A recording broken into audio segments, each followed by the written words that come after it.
Hi, I'm Dr. Jim Hoven, your host of the Difference Makers podcast. This is a place where people come together that are making a difference for those who want to make a difference, and that's you.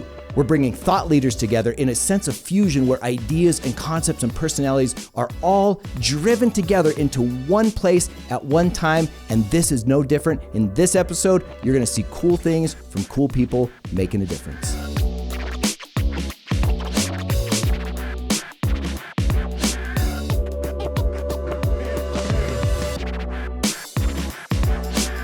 Hi, let's get into our topic today, which is what are some cool habits that you can do that can help you have a great day today, but also set you up for an incredible 2024. Now, I'm going to give you some habits that you may not be familiar with. In fact, you may have never heard of, but I think are really cool. They're things that I've taken into my life and incorporated into my practice, specifically in the mornings for me. But we all know that there's things that you should be doing, right? You all know that you should eat well. You should know that you should exercise. You know that you should watch your stress. You know that you should have great relationships. And we can talk about all those. But what I wanted to give you, I hope were 4 pearls of 4 basically unconventional items that you might be able to try or consider trying as you're going through the things that you want to put into place in your life that will drive you to a better day, better outcome, better cognition, better production, better relationships, all those other things. I think these can help. And you might not have done them before, so this is going to be really cool. So the first one that we're going to talk about is getting morning sunlight. Now, why morning sunlight?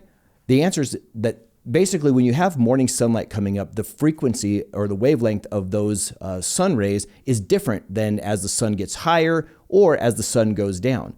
Ideally, we would get the first sunlight of the day and the last sunlight of the day in order to maximize sunlight efficiency and effectiveness. But for today, we're just going to talk about what happens when you get sunlight first thing in the morning. When you get sunlight in the morning, what happens is that you're actually focusing the sun's energies. It's coming through your photoreceptors in your eyes, and it's making your body start to wake up based on what's called circadian rhythms. And the circadian rhythms are responsible for setting your sleep cycle and helping with hormone production. So what has been shown again and again in research is that people who will get light first thing in the morning have a higher dopamine response, which leads to all kinds of cool benefits like improved mental health, improved hormone balance, improved sleep cycles, and decreased stress. And the next question you're probably going to ask is, well, how much should I get? The answer is it depends, but if it's a bright sunny day and you have clear view of the horizon where the sun's coming up, it only takes somewhere between 5 and 10 minutes. So it's not something that takes a lot of time for you to get a lot of benefit from. On cloudy days, if you could get outside for up to 30 minutes, that's fine. And depending on where you're at in the world where you're watching this, if it's somewhere that is like on one of the poles where it's dark a lot, that becomes a little bit tougher. Now, the question that probably stems from what I just said is, well, can you get this by artificial light? And the answer is yes, you can. But the best way is by direct sunlight, not with sunglasses on. Go outside and don't look straight at the sun, you guys, by the way. That can cause problems. So you want to be looking in the direction of the sun, but looking at it just with your eyes open, no filtered glasses, that kind of thing. Now, there are lights that you can get so that if your work schedule doesn't allow you to get out in the morning or, kids schedule, things that you've got to do, if you can't make morning sunlight happen, there are lights that you can buy. One of them, probably the easiest one, is one of those ring lights that you use if you're doing videos and that kind of thing. The frequency of that light, the brightness of that light is going to act similar. Now, it's not as good as the sun, but it's really good. Now, people will ask, well, if I'm just looking on a sunny day out the window, is that going to get that for me, whether it's through my car windshield or a window at work or at my house? And the answer, unfortunately, is no. As it goes through that glass, it's literally cutting out 50% of the intensity of the light, no matter if it's tinted or not. So you want to make sure that you're keeping it direct light, eyeballs to sun, so to speak, or out in the air, or one of these cool lights. And you can look online and find any number of lights that will work for the purpose of getting that similar natural sunlight that helps the circadian rhythms, helps hormone, decrease stress, increase energy, increase sleep. So that was number 1. The next one that we want to talk about is heat and cold exposure. Some people hate getting in the cold, right? Specifically cold water. Some people don't like getting hot. Now, interestingly enough, the reason I put them together instead of dividing them is because they have a lot of similar benefits. So if you are a person that absolutely detests the cold, if you can get into heat that's hot enough, like a sauna, let's say, then you can get a lot of these same benefits. And interestingly enough, what those benefits are, it includes helping with recovery. If you have heat, it's taking blood to areas and it's helping with recovery because the oxygen in the blood. If you're taking cold, the same thing is going to happen. It's going to help in recovery because it's cutting down inflammation. But whether you're getting heat or cold, you're also going to get benefits with different sorts of immune system function and stress reduction. Now, if we take it to heat only, and just to give you a little parameter here, the heat can't just be like, oh, it's 80 degrees. You have to really heat your system up. That's why sauna is a great idea. And the sauna, what you want to look for in a temperature in a sauna is 150 degrees or above. And the time that you'd want to be in the sauna is somewhere around 13 to 20 minute sessions. And if you could do a 13 to 20 minute session and then get out and then get back in and get out and get back in, or do a few of those a week. So basically, if you're getting somewhere around 60 minutes of sauna a week or heat a week, and in a sauna, again, 150 plus. Hot tubs, your water's not going to get that hot, and you don't want it that hot, by the way. You start burning stuff, but hot tubs will do it to a degree, but not like a sauna. Otherwise, you can get into some of these really inclusive clothes where they're not allowing heat to escape. They're trapping the heat and then start walking or moving. That's going to increase that core temperature. But all of that stuff is going to really, really, really help improve different sorts of longevity pathways. So whether it's heat or cold, the body, it's called hormesis, the body wants to respond when challenged by heat or by cold. And when it does that, it turns on these longevity genes. And so whether you're using heat or cold, that's good. And we got to go to cold too. When we're talking about cold, you can do cold showers and that's fine. And then you can do cold plunges and that's fine. But you have to be careful. By the way, if you have any issue with metabolic diseases or any health concerns in general, please talk to your doctor before you go jumping into extreme temperatures of heat and cold. But when it comes to cold, the best way to start, don't worry so much about the temperature of the water that you're getting in. Be concerned with how it feels to you. It should feel uncomfortable and like you want to get out, but you can tolerate the cold. If it's so cold that you have to get out, it's too cold. Because you want to be in there for 13 minutes a week. So you don't have to do it all at one time. You might do 3 minutes one time, 2 minutes the next time, 5 minutes the next time. But if you can get to 13 minutes a week, you're going to get the benefits of cold exposure. So we've talked a little bit about heat and cold. Now, what both those things will do, they will help with your energy and your focus. So think about this. You know how when you get cold, how everything kind of wakes up?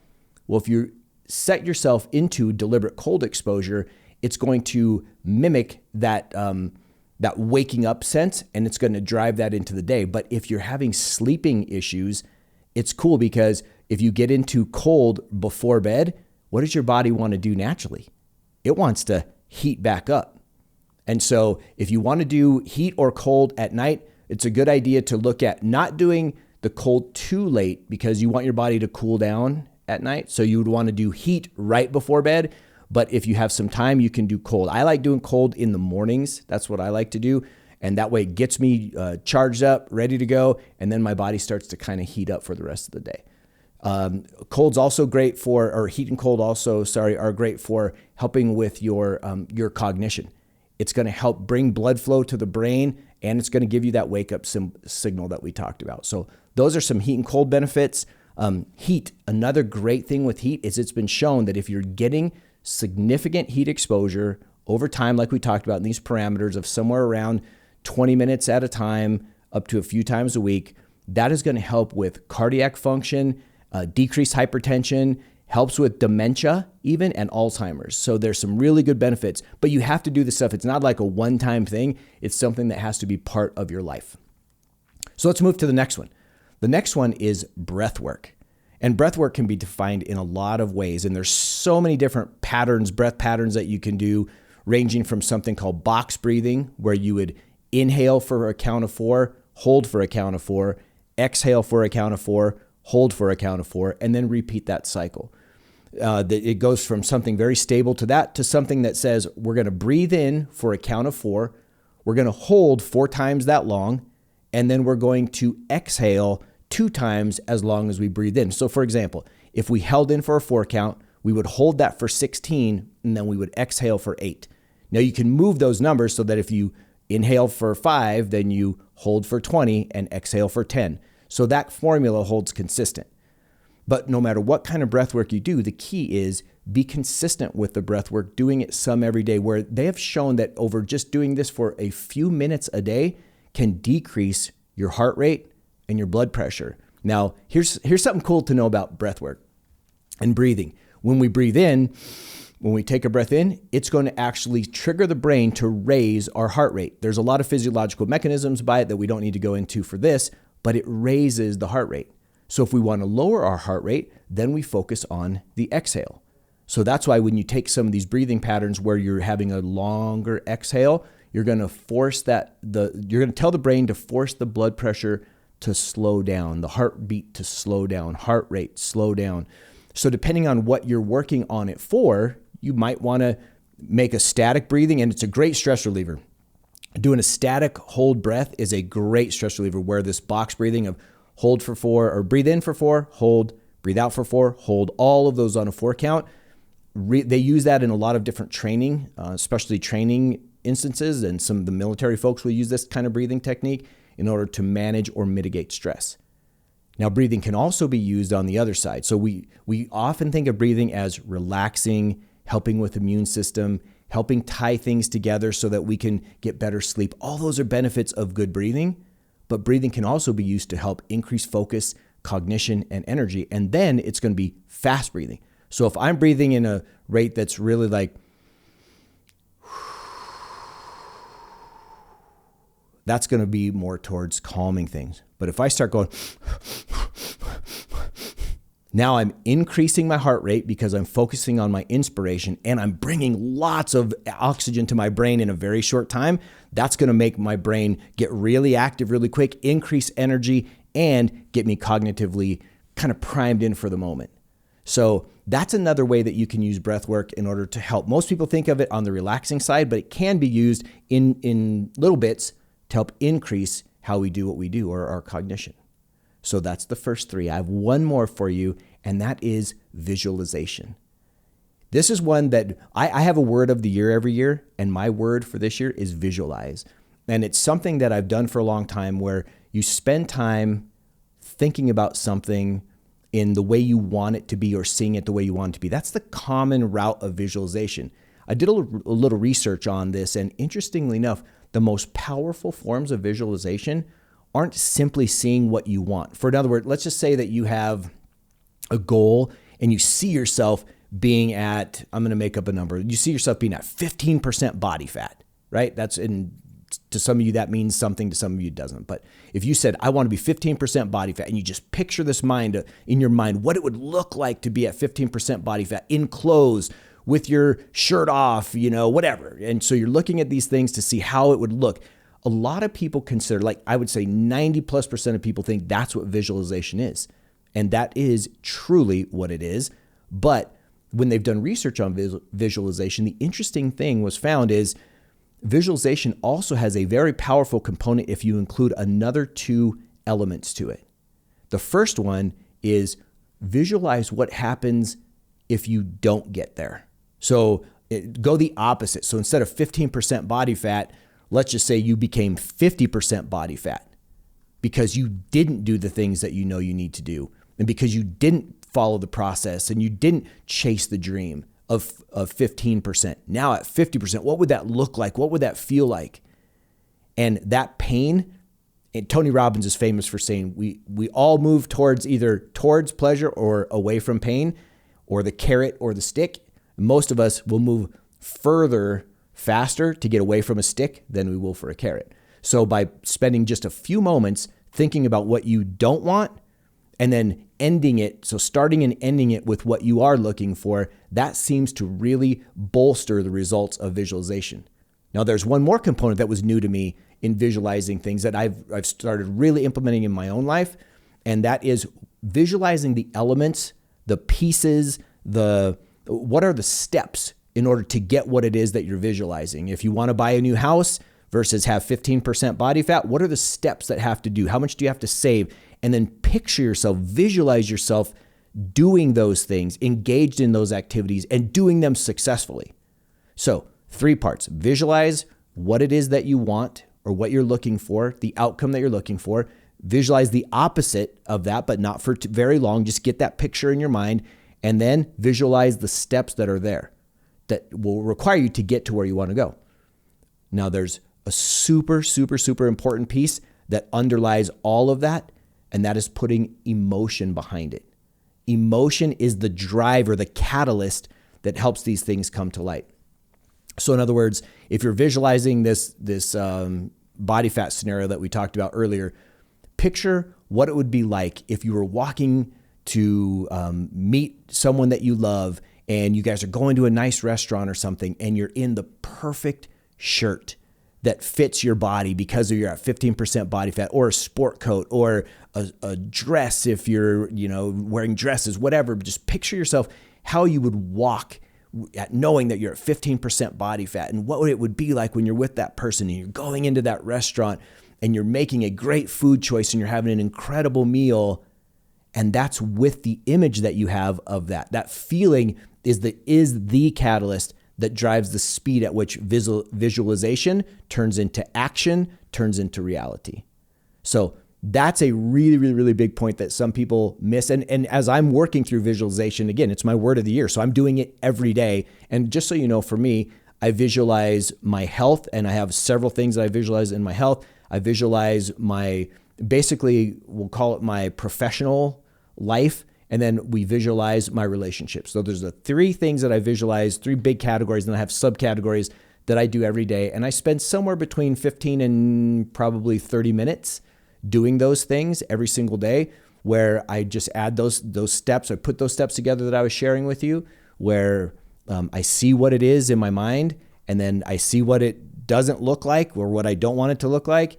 But I'm doing that with those emotions, and then I see what steps do I need to take, and I see me taking those actions. So for my health stuff, for when it comes to my workouts, I see me putting in the work. I know the movements I have to do, and I know what they feel like, and I'm putting all that into my mental queue before I ever go do the workout for the morning. So again, I know I connected a lot of workout, but you could connect it to buying a house. You could connect it to getting a job. You could connect it to having the love of your life in a great relationship. All of these things you can visualize and activate through the steps that we talked about. So those are the 4 things that I like. They're unconventional. They're not necessarily super, super mainstream, but by now they're getting some traction. You may have heard of them. There's lots more of these things that make a great day. Everything, again, from making sure that you're saying thank you, I love you, I'm sorry, to eating right, to going for a walk and getting exercise. All these things are there. But here's what I would ask of you. If you have some of your favorite things that you do every day, send them to me. Because if they are making a difference in your life, maybe we'll do an extension of this, and we'll do another one of these, and we'll get the top 4, 5, 10 of things that you guys are finding, and then we'll explore them a little bit. We'll do a little bit of research on them. We'll tell you why they work, how they work, and then we can do an updated episode on this. So that's it for today. But here's what I would ask of you. If you're enjoying this, please leave a 5-star review, share this with others, like us on our social media platforms. We're all over the place on Facebook and Instagram and TikTok and everywhere you can think of. Pass this around, because we do really want to make a difference. As a Difference Makers podcast, if we're not doing that, we're not hitting our mission. So by you doing those few things, it would mean the world to me. It would mean the world to us. And I know that it'll make a difference for someone else too. So until we get to meet again, please get out there, keep doing what you do, and keep making a difference.